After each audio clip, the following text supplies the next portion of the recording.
ทรงค่าไม่ทรงพี่น้องก็เขาต้องมาดังเสียงค่ะเนาะวันนี้ก็มาเอาทบข่าววันแรงใส่เมืองสู่ทางกำลังค่ะเมื่อไหร่ดีเอาดอกลายใส่ดึกแอปพิกเซลแลบเนี่ยมาพิกเซลแลบเนี่ยมาลันเนี่ยค่ะเนาะข้าก็บ่มอดีๆเนาะว่าดีกับหัวแอปอันตัดต่อแค่บางเฮ็ดแค่บางเขาดำเล็กเขาจะในขนาดเนาะได้กูเมียวค่ะนะแอปโดนไหนค่ะเดี๋ยวมาลันเนี่ยพี่น้องเขาสั่งว่าเขามาแล้วเนี่ยอย่าไปลืมเด็กกดไลค์กดแชร์กดติดตามมันพ้องค่ะเนาะดีเป็นแห้งใจกันกับวันดำมื้อนาค่ะแอปในก็ค่าเฮ็ดมาเฮ็ดขึ้นมาดอนดาควรเจอไปฮู้ไปหมอนั้นก็ค่ะเนาะควรเจอฮู้เจอหมอยาวนั้นไหนคำบนกาลายค่ะเขามาดีเพิ่นเจ้ามันครับวันนั้นเด็กเขาก็ดีแอปในค่ะเนาะอ้อไปกำค่ะทางว่าไปเลยหลุดเข้ามาในพี่น้องเขาอันนั้นเขาก็หาในบริษัทโดค่ะนะเขาก็หาเต็มหาที่ในบริษัทโดค่ะนะ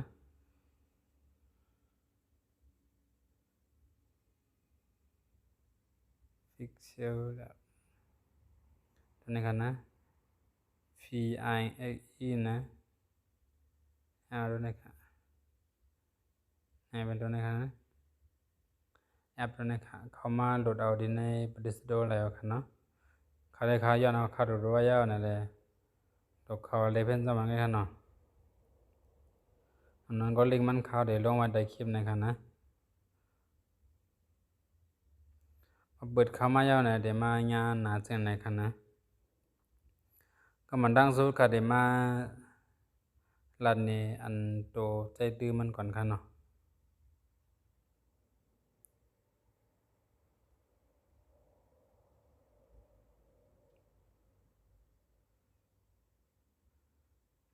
ตัวนี้เป็นสีปืนหลังมันค่ะนะ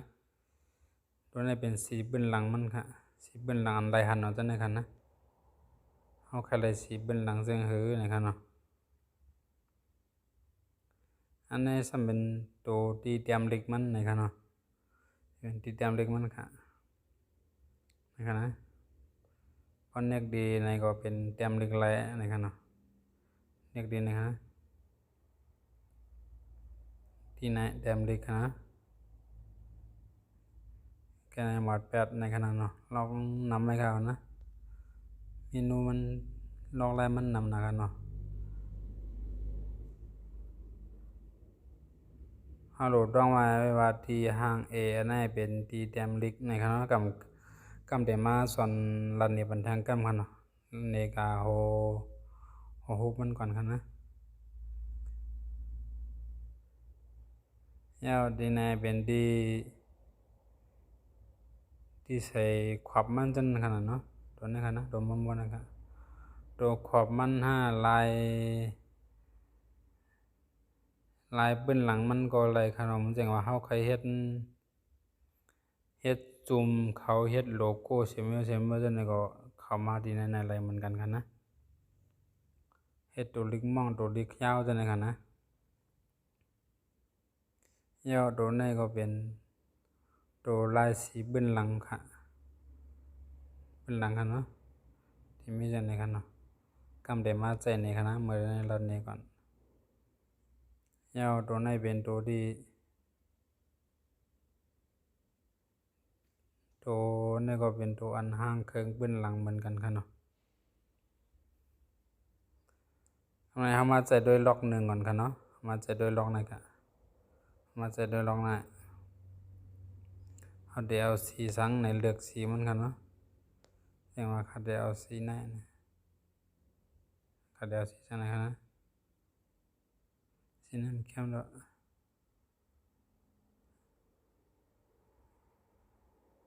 สีนั้นก็ได้ค่ะนะตัวเล็กนี่เฮาก็ลายไว้ก็แล้วเนาะในเป็นล็อกหมาย1ค่ะเนาะต้องไว้ว่าล็อกหมาย1ค่ะนะล็อกหมาย1เลือกเจค่ะเนาะล็อกหมาย2ล็อกหมาย2ในเตรียมแล้วค่ะนะตัวเล็กเขานี่ห้ามเอาแบบใดเพราะว่าใครเตรียมเล็กนี่ก็มัดนึกดีกายคาเบอาบ้องนี่ค่ะนะที่อาบ้องนะยอขึ้นนึกดีกำเตรียม นะเตรียมมาไม่สูงค่านะสูงค่านะครับเนาะยาวพอมาจากไหนเอานะเลื่อนมาตั้งในคณะที่มันเรียกดีในเป็นกันในเป็นไส้โรเล็กมันกันเนาะดังเล็กดังใหญ่มันกันเนาะฮะไม่สูงค่านะครับนะแล้วก็ดักมาทางดีในเป็นสีมันกันนะในเป็นสีโรเล็กเอาคะแนนสีสังนะนะสีก็มีเจียวกันนะอันนั้นขมาเลยเพิ่นด้วยขนาดลายมันนำหนักขนาดปวดลายนั่นเลยแต่มีเป็นจุ่มมองใบมันคุมใบหมดขนาดมาเลยเพิ่นด้วยขนาดเมนูมันซื้อลายเฮ็ดมันนำหนักขนาดลาดนี่อันขัดใจกูวันนั่นน่ะเป็นพรขนาดเดี๋ยวมาเลยพรเอาใครพรเสียงฮื้อพอมาเดในมันเต็มไปมีพรได้ขนาดเพราะว่าหาไว้อันนี้ก็ได้หาพรมันมาใส่ไว้กันเนาะหมายพรอิดในขนาดหมายพรอิดในเข้ามาเดในก็ในกันนะอันขาวเดี๋ยวไม่พรขาวเนาะนะขาวเดี๋ยวไม่พร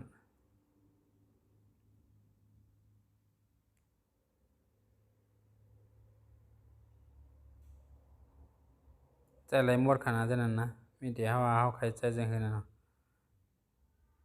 ในเป็นขอบมันกันนะขอบตัวเล็กนี่กะเราจะไปขอบลำกันนะ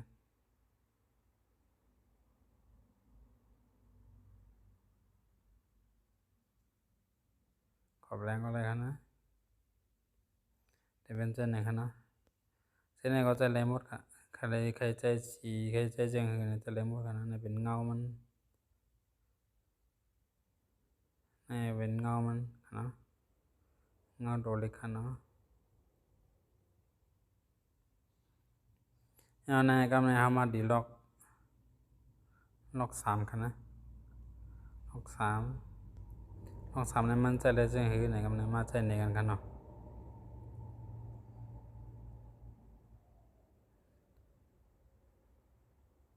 ในห้องใบ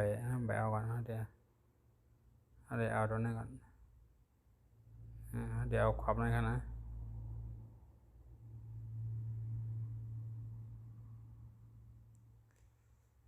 เขาเคยเฮ็ดขอบอย่างเฮาในกันเนาะ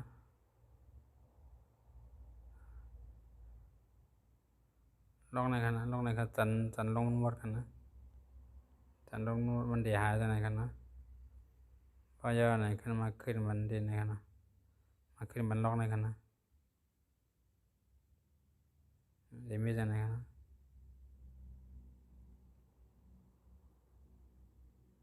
ว่าใครอันม้วนก็ในกันเนาะใครเป็นถุงม้วนก็เด็กในกันนะ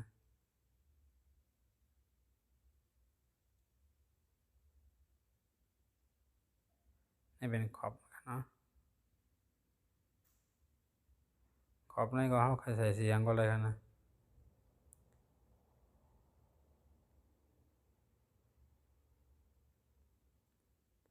สีเหลืองสีส้มสีกำอะไรหมดกันนะล็อกสามกันนะทำในมาล็อกสีเนี่ยมันเป็นจังหือเนี่ยเขาใครลายเปิ้นหลังมันกันเนาะเปิ้นหลังมันในครับใครเอาอิดอะไรกันนะผมใครเอาเปิ้นหลังสีอิดเนี่ยเรียกดีไหนกันเนาะเรียกดีไหนแน่เป็นแน่เหมือนเสียงว่าเขาเฮ็ดโลโก้เขาเฮ็ดตาเด็กใจสีดีๆจังนั้นกันเนาะเสียงว่าเขาเฮ็ดโลโก้ตาเด็กใจสีดีๆจังนั้นเป็นอันนำเอาเปิ้นหลังในกันนะเฮ็ดตัวไหนกันนะว่าเขาใครใส่สีเปิ้นหลังซ้ำเป็นตัวไหนกันเนาะสีเปิ้นหลังลายสีเปิ้นหลังแกนในซ้ำเป็นตั้งเล็กตั้งใหญ่นะครับเนาะสีเปิ้นหลังในเขาใส่ไว้ก่อนเนาะใส่ไว้ตรงไหน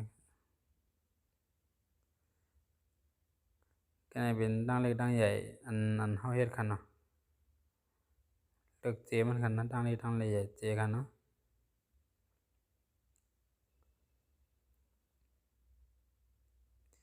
ในเป็นดังเล็กดังใหญ่เจในเป็นแค่พางอันมีในเป็นแค่พางอันมีในไหนคันเนาะในเป็นแค่พางอันมีในพงเฮาไหนคันเนาะว่าเฮาใครใส่ดังเบิ้นหลังมันคันนะที่เป็นมาจังได๋ก็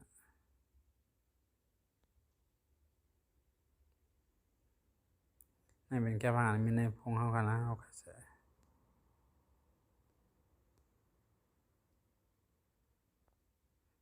มีหยังแค่พางดังในสุดๆเป็นอันเฮาไถใส่ในขนาดเนาะ1 2 3 4เมนู5อันรอ5ในซ้ำเป็นนี่ก็เป็นหางเครื่องเบื้องหลังมันนั่นคันเนาะเข้ามาด้วยจังมันคันเนาะเนี่ยดินะครับนี่ก็ลงมันได้เป็นออกมาจังได๋คันนะ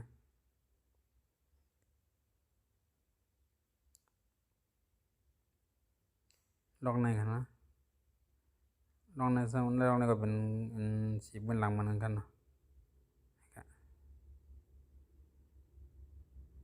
นี่คันนะมีเจอยู่คันนะมีกูแมวๆคันเนาะเฮาใครเฮ็ดจังเฮาใครแดมจังนะ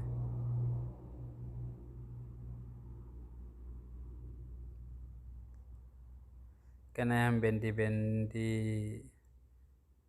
คัดซออันที่ยังดียามมันคันเนาะที่งานเฮาเฮ็ดจังนั้นคันนะ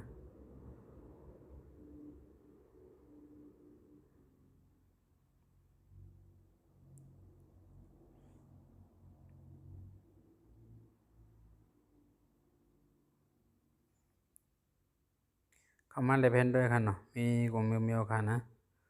สั่งว่าบองใจดีแล้วในข้องคำใจดีแล้วนี่ก็ตักถามมาแล้วค่ะถามมาแล้วคันนะถามมาที่เพจสุนโดเขาก็แล้วนั้นก็คอมเมนต์ไว้ดีลิงก์ในก็อะไรคันนะพอเฮ็ดแล้วนี่ได้เก็บมันซ้ำเก็บได้ไหนคันเนาะเฮาได้เอาอันมีเบื้องหลังในคันเนาะเก็บได้ไหนคันเข้าได้ไหนคันเก็บได้ไหนคันนะแล้วก็ตรวจได้ครับ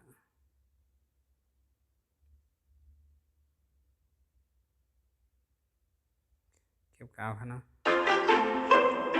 มีโฆษณาเฮ็ดไปกำคันเนาะพอเก็บแล้วนี่มันใจตัวจังมันคันเนาะ